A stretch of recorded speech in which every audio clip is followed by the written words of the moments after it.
Foxes are sly and cunning, manipulative and tricksy. Fox people, like Ahri from League of Legends, tend to have even worse associations in stories and myth. But why? What is Ahri? Why was her kind talked about and feared in so many real-world cultures? Why would I call her a feminist icon, and how does all of that relate to League? Because yes, it actually does. Ahri is known for a couple things. She's closely associated with Faker, the face of LoL esport. She's a beloved character that gets showered in skins. She's a member of Riot's virtual K-pop band KDA, and she is a fox-human hybrid. Creatures like her have been all over Asia for centuries. Well, in mythology at least. China, Japan, Vietnam, and Korea have similar stories, but it's pretty safe to say that she is League's Korean representation. Why am I so sure, despite nine-tailed fox spirits existing in so many places? We'll get to that in a moment. Also, I'll preemptively apologize for the ways I'm probably about to butcher some of these words that are not normally part of my vocabulary. I promise I will try my best. And if you appreciate that, maybe consider subscribing, if you haven't yet. Let's begin our little journey down the foxhole in the animal kingdom. The fox is one of those animals that has always fascinated humans. Pretty much every country with foxes has some legends associated with these gorgeous, clever creatures. I have a dog, this one, that very much looks like a fox, and he gets so many compliments. And yes, he definitely knows how pretty he is. QB is not an actual fox, but it's close enough to trigger that fascination in people. Throughout history, we wanted their fur, envied their intelligence, and tried to understand them. Maybe that even played a role in why What Does the Fox Say became such a gigantic hit. In North American myth, fox spirits are usually male and either manipulative assholes or wise advisors. Many cultures consider foxes sex symbols, again with all the negative and positive connotations. It's the reason why the word foxy is pretty synonymous with sexy. I grew up with the German stories of Reineke Fuchs. And fun fact, a couple centuries ago, he actually competed with the now universally accepted bunny for the role of Easter mascot. He also made it all the way to Japan, but there this simple trickster turned into a much more magical character. I at first found that strange, but looking at their very supernatural kitsune, who can ascend to something akin to godhood if they live long enough and wield blue foxfire, this twist does make a little more sense. While said kitsune are probably the most well-known ninetails in the Western world, thanks to manga, anime, and video games, they probably aren't the OG. Earliest mentions are from China and about 100 years older than the Japanese ones. There, fox spirits, or hulijing, appear frequently in folklore, literature, and mythology, often as irresistible temptresses. One of the most famous legends is about Daji, a frankly disgustingly vicious imperial concubine who was a fox spirit or possessed by one. The idea of possession, by the way, also worked wonders as a handy excuse to get rid of unwanted individuals, similar to how the West treated quote-unquote witches. It's all kinds of sad, but also hilarious in a tragic way how so many evil spirits and creatures in mythology are just based on hot or intelligent women that men in power decided were supernatural to explain why they just could not resist them. And this association fox spirits like Ahri share with the likes of Lilith, for example, I have a whole video on her, in case you're curious, is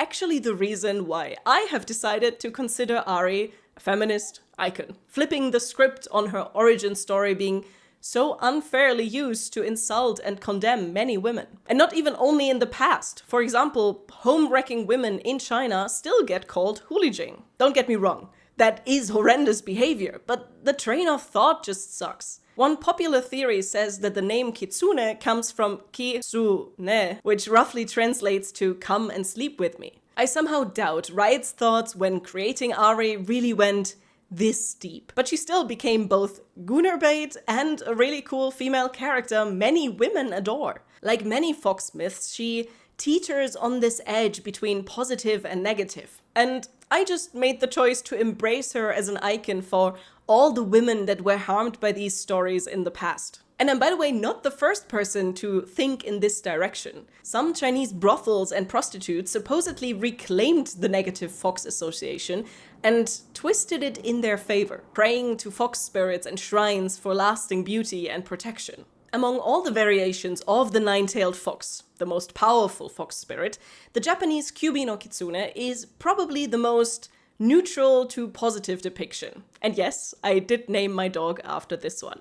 It might be less negative because foxes are closely associated with the mostly benevolent deity Inari, who uses them as messengers. Japanese media was also what first introduced me to Asian fox spirits, and maybe you as well. Be it Vulpix and Ninetales for Pokemon, Alolan Ninetales being one of my personal favorites, or in the form of Kurama. Depending on how old you are, you're now thinking either of this character from Yu Yu Hakusho or of the many-tailed beast from Naruto. Fun fact, Naruto's Kurama was actually inspired by this Kurama.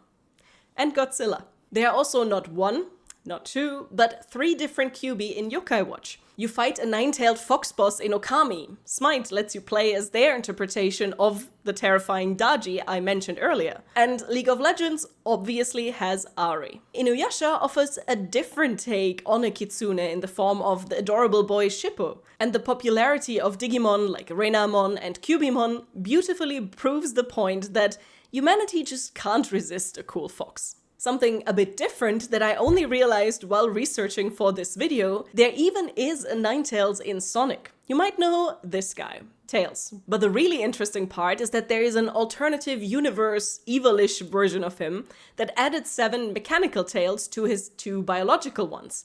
And he calls himself Nine. So 9 and Tails. I don't know, that just blew my mind a little and I had to share it. And speaking of slightly mind-blowing realizations, now we're getting to the part where I'll tell you why I am very sure that Ahri is mostly inspired by the Korean Gumiho, despite fox spirits like her existing in so many places.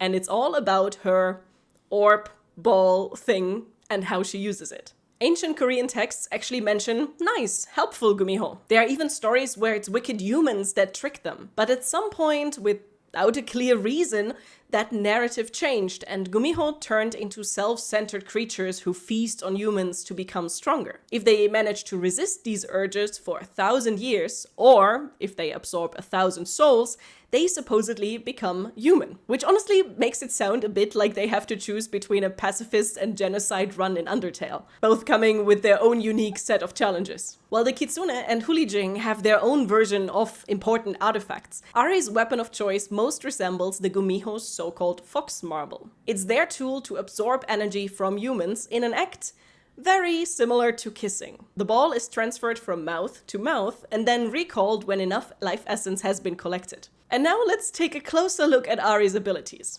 Her W is called Foxfire, and it lets you attack with blue will-o-wisps. So it's basically a perfect match for the Kitsunebi. And her E, Charm, fits all versions of the fox spirits. However, her primary tool is that blue orb she carries around. She uses it for her auto attacks to trigger her passive essence theft, or how it was originally called, Soul Eater, which heals her by absorbing her opponent's life force. And finally, her Q, where she sends out her Orb of Deception and then recalls it, dealing damage both ways. That does sound a lot like what a Gumiho does, right? Her card game self in Legends of Runeterra is interestingly enough also all about recalling. Other cards though, not orbs. And fun fact, in Riot's Tag Fighter 2 XKO, Ahri is also playable. And if you take this one as your main source of information, I'd actually completely understand if you'd argue for her to be a Japanese kitsune. Because for some reason, she's portrayed with blue foxfire wisps instead of her one fox marble. Slightly inconsistent. But even in this game, she has her dynasty skin where she wears a short hanbok, which is a traditional South Korean outfit.